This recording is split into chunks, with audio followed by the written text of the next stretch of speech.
Hi welcome back to my channel. ఈరోజు కథ మనసు చూడతరమ 24వ భాగాన్ని వినేద్దాం. ఇంటికి వెళ్ళగానే సురేఖ బృందా చేతికున్న గాజులు చూసి నవ్వుతూ, బేగే వచ్చినారే అంది.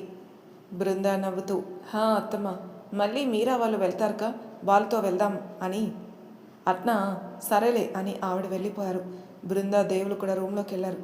రూమ్లోకి వెళ్ళగానే దేవ్ బృందాకి ట్యాబ్లెట్ ఇచ్చాడు. బృందా కోపంగా దాన్ని విసిరేసింది. దేవ్ బృందా చేయి పట్టుకుని తనని అక్కడే ఉన్న గోడకి లాక్ చేసి తన కళ్ళలోకి చూస్తున్నాడు.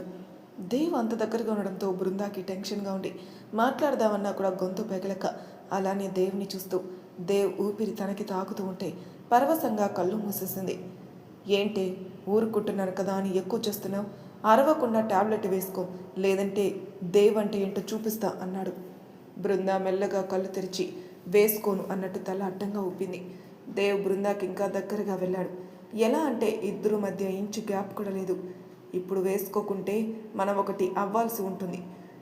అలా నీకు ఇష్టమేనా చెప్పు, ఇష్టమే అంటే నేను రెడీనే అన్నాడు. బృందా కళ్ళు తెరిచి కంగారుగా దేవుని వెనక్కి తోసేసి దేవ్ చేతిలో ట్యాబ్లెట్ తీసుకుని వేసుకుంది. అప్పుడే మానస అక్కడికి వచ్చి, హాయ్ వదిన, ఇప్పుడు ఎలా ఉంది నీకు అంది. కంగారుగా ఉన్న బృంద మానస రావడంతో కొంచెం ఊపిరి పీల్చుకుని నవ్వుతూ, హా బాగుందిరా ఇప్పుడు, థ్యాంక్స్ అంది. నాకు థ్యాంక్స్ ఎందుకు వదినా అని తనతో తెచ్చుకున్న బ్యాగ్లో నుంచి ఇంజెక్షన్ బయటికి తీసి లిక్విడ్ ఎక్కిస్తుంది. ఇంజెక్షన్ చూడగానే బృంద పై ప్రాణాలు పైనే పోయాయి. బృంద కంగారు ప్లస్ భయం కలిపి, ఇప్పుడు ఇదెందుకు అంది. నీకే వదినా, సెప్టిక్ అవ్వకుండా, ఇందాక నువ్వు స్రోలో లేవు అందుకే ఇవ్వలేదు అని ఇంజెక్షన్ తీసుకుని బృందా దగ్గరికి వెళ్తుంటే బృంద గట్టిగా నో అంటూ బెడ్ ఎక్కింది. మానస దేవ్ ఒకరి మొహం ఒకరు చూసుకొని ఏమైంది అన్నారు. నాకు ఇది వద్దు, టాబ్లెట్ ఇవ్వు ప్లీజ్ అంది బృంద. ఆ అరుపుకి అందరూ లోపలికొచ్చారు. మానస చేతిలో ఇంజెక్షన్ పట్టుకుని బృందా దగ్గరికి వస్తుంటే బృంద ఏడుస్తూ, వద్దు ప్లీజ్, నాకు ఇంజెక్షన్ వద్దు అని అక్కడి నుంచి లేవబోయింది. ఒకవైపు దేవ్, ఇంకోవైపు రాజేష్ బృందా చేతిని గట్టిగా పట్టుకున్నారు కదలకుండా. బృంద ఇంకా గట్టిగా ఏడుస్తూ నాకొద్దు ప్లీజ్ అని అంటుంటే అందరికీ పాపం అనిపించింది. కానీ ఇప్పుడు వదిలేస్తే చెయ్యి సెప్టిక్ అయ్యి తీసేయాల్సి వస్తుంది. అందుకే అందరూ ఏం మాట్లాడకుండా చూస్తున్నారు. బృంద ఏడుస్తూ, తాతయ్య మీరన్నా చెప్పండి, నాకు ఇంజెక్షన్ వద్దు, మామూలు మీరన్నా చెప్పండి అని ఏడుస్తూ, అమ్మమ్మ అత్తమ్మ ప్లీజ్ నాకు ఇంజెక్షన్ వద్దు అంటుంది. మీరా నువ్వన్నా చెప్పు ప్లీజ్, నాకు ఇంజెక్షన్ వద్దు అని ఏడుస్తుంటే అందరికీ బాధగా ఉండి కంట్లో నుంచి నీళ్ళు వస్తున్నాయి. మీరా అయితే బృంద ఎలా ఏడుస్తుందో సేమ్ అలానే ఏడుస్తుంది. దేవ్కైతే కంట్లో నుంచి నీళ్ళు ఆగట్లేదు బృందాని అలా చూస్తుంటే. ఇక ఉండబట్టలేక బృందా చేతిని గట్టిగా పట్టుకుని తన మీదకి లాక్కున్నాడు. అందరూ ఆశ్చర్యంగా చూస్తుంటే అప్పటిదాకా ఏడుస్తున్న బృంద దేవ్ అలా చేయడంతో షాక్ అయి అలానే దేవునే చూస్తుంది. దేవ్ మానసాకి సైగ చేసి బృందా కళ్ళలోకి చూస్తుంటే బృందా చుట్టూ ఉన్నవి మర్చిపోయి అలానే దేవ్ కళ్ళలోకి చూస్తుంది. ఈలోగా మానస ఇంజెక్షన్ చేసేసింది. బృందాకు అస్సలు స్పర్శే తెలియలేదు. చేయడం అయిపోయినా కూడా దేవ్ బృంద ఇద్దరు అలానే ఉండేసరికి మానస గట్టిగా అన్నయ్య ఇట్స్ ఓవర్ అనడంతో తేరుకొని వాళ్ళ పొజిషన్ చూసుకుని దూరం జరిగారు ఇద్దరు. అందరూ వాళ్ళు చూసి నవ్వుకుని అక్కడి నుంచి వెళ్ళిపోయారు. అందరూ కాసేపు రెస్ట్ తీసుకుని సాయంత్రం జాతరకి వెళ్ళడానికి రెడీ అయ్యి వచ్చారు.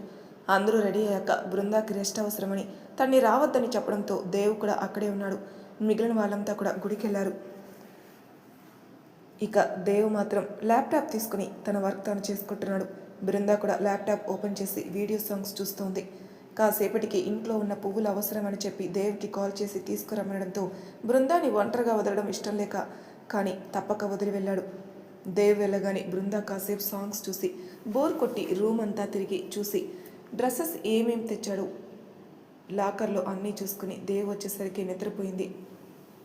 బృందా నిద్రపోయిందని కన్ఫర్మ్ చేసుకుని తన బృందా పక్కనే కూర్చుని మెల్లగా బృందా చేతిని తాకి అప్పటిదాకా దాచుకున్న బాధనంతా కన్నీళ్ళ రూపంలో వదులుతుంటే మెలక వచ్చిన బృందా లేవకుండా దేవ్ ఏం చేస్తాడా అని అలానే నిద్రపోయినట్టు యాక్ట్ చేస్తుంది. ఎందుకు ఇలా చేస్తున్నావు బృందా, అలా హ్యాండ్ కట్ చేసుకున్నావు, ఏమన్నా అయ్యుంటే అసలు ఆలోచించవా ఏమీ అన్నాడు. నీ మైండ్లో ఏం రన్ అవుతుందో అర్థం కావట్లేదు. నేను మీ అన్నని చంపాననుకుని పగతో నన్ను పెళ్లి చేసుకున్నా కూడా ప్రేమించావు. నన్ను నీ ప్రేమతో మార్చుకోవాలనుకున్నా. ఒక హంతకుడు అని నేను అనుకున్న నువ్వే నా మీద అంత ప్రేమను పెంచుకొని మార్చుకోవాలి అనుకున్నప్పుడు ఈ వీడియో చూసి నువ్వు అలా నాతో బిహేవ్ చేస్తున్నావు అంటే నమ్మాలనిపించట్లేదు. సరే, నీకేమన్నా కోపం ఉంటే నా మీద చూపించు, నన్ను హర్ట్ చేయి, అంతేకాని నీకు నువ్వు ఇలా హర్ట్ చేసుకోకు, చూసి తట్టుకోవడం నా వల్ల కాదు అని బృందా ఫోర్ హెడ్ మీద కిస్ చేసి కాసేపు అలానే బృందాన్ని చూసుకొని వెళ్ళి నిద్రపోయాడు. దేవ్ నిద్రపోయాడని కన్ఫర్మ్ చేసుకున్న బృందా మెల్లగా పైకి లేచి దేవుని చూస్తూ, అంటే నేను నిన్ను ఇప్పుడు లవ్ చేస్తున్నానని నీకు తెలుసా? అయినా కూడా ఏమీ తెలియనట్టున్నావు. నిజంగా దొంగవు నువ్వు, మాయ చేసేస్తావు, పెద్ద మాయలోడివి. అమ్మో అమ్మో, ఎన్ని అబద్ధాలు. అంటే ఆ రోజు నేను మనసులో కాదు బయటికే అన్నానమాట. అన్నీ విని కూడా విన్నట్టే ఉన్నావు కదా. రేపటి నుంచి నీకు ఈ బృందా అంటే ఏంటో చూపిస్తా. నాతో ఆడుకున్నావు కదా ఇన్ని రోజులు, నీకు ఈ బృందా అంటే ఏంటో చూపిస్తాను. బృందా రివెంజ్ ఎలా ఉంటుందో ఇప్పటి నుంచి చూపిస్తా. Get ready to face your lovely enemy mister Jayadev Simhareddy అని ఈవిల్ స్మైల్ ఇస్తూ తను కూడా నిద్రపోయింది. తర్వాత రోజు బృందా అమ్మ నాన్న కూడా వస్తారు. బృందా వాళ్ళని చూసి అమ్మ నాన్న అంటూ వాళ్ళని చుట్టేస్తే వాళ్ళు బృందాన్ని పట్టుకుని, అంటే రజనీ గారు మీరా చెంప మీద చెయ్యేసి ప్రేమగా నిమిరి దగ్గరికి తీసుకున్నారు. మీరాకి వాళ్ళు బృందా పేరెంట్స్ అని తెలుసు, కానీ తనని ఎందుకు అలా చూస్తున్నారనేది అర్థం కాక అలానే వాళ్ళని చూస్తూ ఉంటే దేవ్, రాజేష్, రాజారెడ్డి గారు నవ్వుతూ వాళ్ళని చూస్తున్నారు. మిగిలిన వాళ్ళు ఆశ్చర్యం ప్లస్ ఆనందం కలిపి వాళ్ళనే చూస్తున్నారు. రజనీ గారు బృంద మీరాలని దగ్గరికి తీసుకొని నుదుటిన ముద్దు పెట్టి కాసేపు ఇద్దరిని తనివి తీరా చూసుకొని వాళ్ళని వదిలి ముందుకెళ్ళి, ఎట్టండారు పెద్దయ్య పెద్దమ్మ అంది రజని. సులోచన గారు ఆవిడ్ని దగ్గరికి తీసుకుని హత్తుకుంటూ కన్నీళ్లు పెట్టుకుని, మీరెట్టండారమ్మి, ఇన్ని దినాలకి యాదొచ్చినామా అంది. రజనీ గారు కూడా ఏడుస్తూ, అట్టేం లేదు పెద్దమ్మ, మళ్ళీ ఈడికి వస్తే ఏమవుతుందో అని రాలే తప్పించి మిమ్మల్ని బాధ పెట్టాలని కాదు అంది రజని. సురేష్ బృందా ఫాదర్ రాజారెడ్డి గారి దగ్గరికి వెళ్ళి, ఎట్టండారు మామ అని ఆయన ఆశీర్వాదం తీసుకున్నాడు. రాజారెడ్డి గారు ఆయన లేపి, మేము మంచిగున్నాం, మీరెట్లా ఉన్నారు అబ్బి అన్నాడు. మేము మంచిగున్నాం మామ అన్నాడు సురేష్.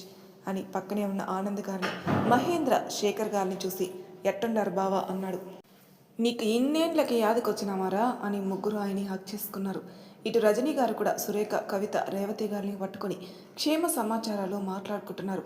అక్కడ ఏం జరుగుతుందో అర్థం కాని బృందా మీరాలు వారిని అయోమయంగా చూస్తుంటే అది గమనించిన రాజారెడ్డి గారు, మా తమ్ముడు బిడ్డ మీ అమ్మ చెల్లెలు కొడుకే నాయన అమ్మి అని బృందాతో అన్నారు.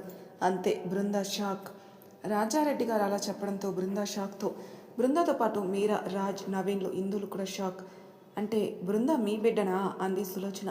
అవును పెద్దమ్మ, నీ మనవరాలే అంది రజని.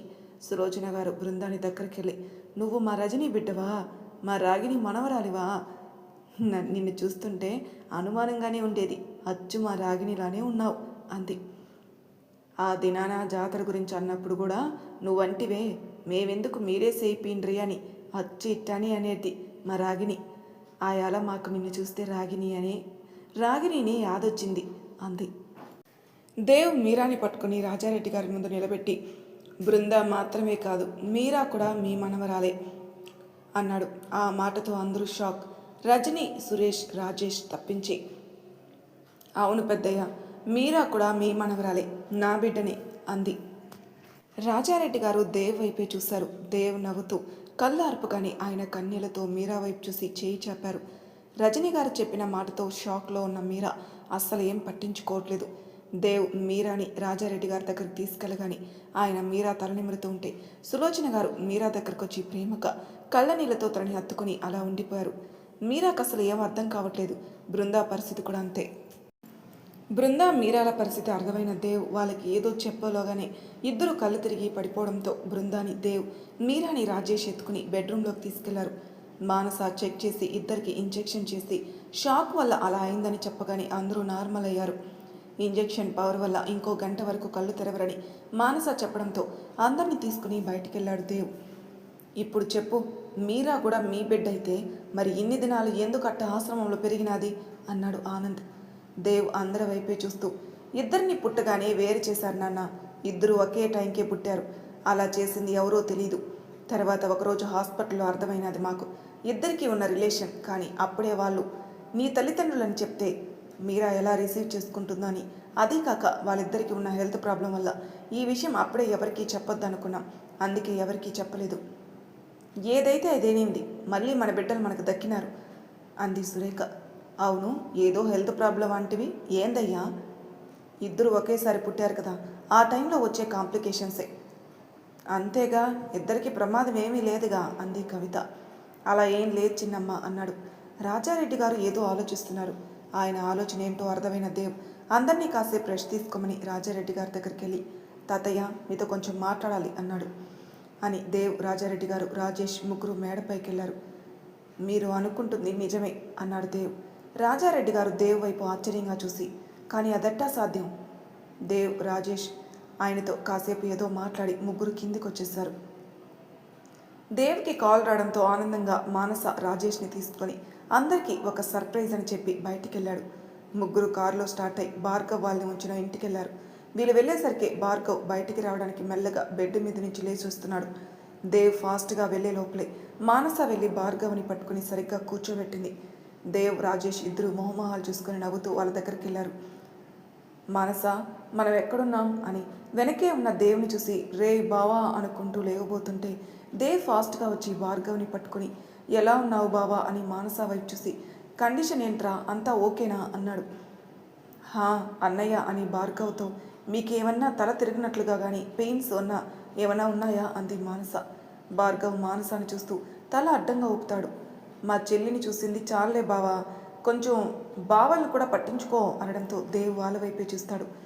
ఎలా ఉన్నావు బా, మా చెల్లి ఎలా ఉంది? ఇంకా ఎదవనే నువ్వు అనుకొని లవ్ చేస్తుందా అన్నాడు భార్గవ్. ఇప్పుడు మీ చెల్లి మిస్ బృందా కాదు, మిసెస్ బృందా జయదేవ్. భార్గవ్ ఆశ్చర్యం ప్లస్ ఆనందం కలిపి, నిజంగానబ్బా, అంటే నువ్వే తన లవ్ అని బృందాకి తెలిసిందా? అబ్బా ఎంత మంచి న్యూస్ చెప్పావా. అవును, మీరా, రాజ్ కుమార్, లల్లి అంతా ఎలా ఉన్నారు? పద పద, నేను అర్జెంటుగా మా చెల్లిని మన వాళ్ళని చూడాలి. ఓహో కొంచెం ఆగు బావా, ఇప్పుడే లేచి అప్పుడే పరుగులు పెడుతున్నావు అన్నాడు రాజేష్. భార్గవ్ రాజేష్ వైపు చూసి, తనని ఎక్కడో చూస్తున్నట్టుందే అని కాసేపు ఆలోచించి, మనకి ఆపోజిట్గా గేమ్ ఆడిన టీం లీడ్ కదా, పేరు రాజేషు. అతనే నా తమ్ముడు రాజేష్, ఇంకా మన మీరాకి కాబోయే భర్త. అండ్ ఇంకోటి మీరా ఎవరో కాదు, నీ చెల్లె అన్నాడు దేవ్. దేవ్ చెప్పేవన్నీ అన్నీ ఆశ్చర్యంగా వింటున్నాడు భార్గవ్. రే ఏంట్రా అలా అయిపోయావు అని కదిపేసరికి తేరుకొని, ఇప్పుడేరా నేను కోమాల నుంచి వచ్చింది, అప్పుడే నాకు ఇన్ని షాక్లు ఇస్తుంటే ఇలా కాక ఇంకెలా అవుతాను అన్నాడు. పాపం బావకి గట్టి షాకే తగిలిందన్న. శేఖర్ బాబాయ్ గురించి చెప్తే ఇంకేమవుతాడో అన్నాడు రాజేష్. శేఖర్ బాబాయా, కమిషనర్ గారు కదా, మానస ఫాదర్ ఆయన అని. హే వెయిట్, ఇందాక ఏమన్నావు? నా చెల్లి అన్నావు కదా, మానస అని, అంటే ఆయన మీ బాబాయా అన్నాడు భార్గవ్. అవునరా అని తను తప్పిపోవడం, మళ్ళీ ఇన్నేళ్ళకి ఇక్కడికి రావడం, బృందా పగతో తన్ని పెళ్లి చేసుకోవడం అన్నీ చెప్పేశాడు దేవ్. అంతా విన్న భార్గవ్, ఈడియట్, వాడిని ఊరికే వదలకూడదురా, వదిలే ఛాన్సే లేదురా అన్నాడు దేవ్. మరి బృందా సంగతి ఏంటిరా? ఇప్పుడు నన్ను చూస్తే నువ్వు ఏ తప్పు చేయలేదని నమ్ముతుంది, పద వెళ్దాం అన్నాడు భార్గవ్. వెళ్దాంలే కానీ నువ్వు బృందాకి ఇవేవి చెప్పకు, ఎలాగో నేను నిన్ను వెనక నుంచి షూట్ చేశాను అనుకుంటుంది కాబట్టి నువ్వు నన్ను చూసే ఛాన్సే లేదు. అలా నమ్మించి నీకు ఎవరు ఇలా చేశారో తెలియదని చెప్పు. కానీ ఎందుకు రాలా, నేను ఇప్పుడు చెప్పకపోతే బృందా నువ్వే ఇలా చేశావనుకుని నీ మీద ఇంకా ద్వేషం పెంచుకుంటుందిరా. రే నీ చెల్లి ఆల్రెడీ నన్ను లవ్ చేస్తుంది, నిన్ను నేనే చంపేశానని, ఈ అక్రమాలన్నీ నేనే చేస్తున్నానని అనుకుని నా మీద రివెంజ్ ప్లాన్ చేస్తూ కూడా నన్ను లవ్ చేసిందంటే మా లవ్ ఏంటో నీకు అర్థం కాలేదా? ఎక్కడున్నా ఎలా ఉన్నా సరే బృందా ప్రేమ దేవ్కి, దేవ్ ప్రేమ బృందాకి మాత్రమే సొంతం. సో డోంట్ వరీ, అది నేను చూసుకుంటా, నువ్వైతే చెప్పింది చెయ్యి. సరే బావగారు, మీ మాటే మా మాట. అవును, ఇందాక ఏమన్నావు, మీరా కూడా నీ చెల్లెలే అని, అదేలారా? ఇందాక ఇంట్లో జరిగిందంతా చెప్తాడు దేవ్. వావ్, నేను ఎప్పుడూ అంటాను కదరా ఇద్దరు ఒకేలా బిహేవ్ చేస్తారని, అది నిజమే అయ్యింది అన్నాడు భార్గవ్. సరిపద, ఇంకా మీ అమ్మ నాన్నలు కూడా ఇక్కడే ఉన్నారు అని భార్గవ్ని తీసుకుని వెళ్ళారు. వెళ్లే ముందు భాను కండిషన్ చూసి తను కూడా త్వరలోని నార్మల్ అవ్వచ్చని తీసుకుని వెళ్ళారు. వీళ్ళు ఇంటికి వెళ్ళేసరికి అందరూ హాల్లో కూర్చుని చాలా ఏళ్ల తర్వాత కలుసుకోవడం వల్ల కబుర్లో పడిపోయారు. దేవ్ ఇంట్లోకి వచ్చి, అత్త, మామ మీకో సర్ప్రైజ్ అన్నాడు. రజని, సురేష్ ఏందయ్యా అది అన్నారు. దేవ్ పక్కకి జరగగానే అక్కడున్న భార్గవ్ని చూసి ఇద్దరికి కళ్ళల్లో నీళ్లు తిరగ్గా పరుగున వెళ్ళి వాళ్ళ బిడ్డని పట్టుకుని ఏడ్చేశారు ఇద్దరు. మిగిలిన వాళ్ళకి భార్గవ్, బృంద, మీరాల అన్న, రజని అత్త వాళ్ళ కొడుకు అని చెప్పి తనకి యాక్సిడెంట్ అయిందని, ఇన్ని రోజులు ఎవరో ట్రీట్ చేస్తే ఇప్పుడు కోమాల నుంచి బయటకు వచ్చాడని చెప్పాడు దేవ్. అందరూ సంతోషించారు. రజని సురేష్లు కూడా ఇక లేడు అనుకున్న తమ బిడ్డ కళ్ళ ముందు కనపడేసరికి సంతోషంతో వచ్చే కన్నీళ్ళకి దారి వదులుతూ తమ బిడ్డని కళ్ళారా చూసుకుంటున్నారు. ఈ సెంటి సీన్లు అయిపోతే నాకు ఆకలిస్తుంది, ఏమన్నా పెట్టేదుందా అంది మానస. రండి అందరూ కూడు తిన్నాక మాట్లాడుకోవచ్చు కానీ అంది సులోచన. అమ్మ చెల్లెళ్ళు ఎక్కడా అన్నాడు భార్గవ్. అవును గంటలోగా వాళ్ళకి మెలకు వస్తుందన్నావు కదమ్మా, వెళ్ళి చూద్దాం పదండి అని అందరూ బృందా మీరా నుంచిన రూమ్కి వెళ్ళారు.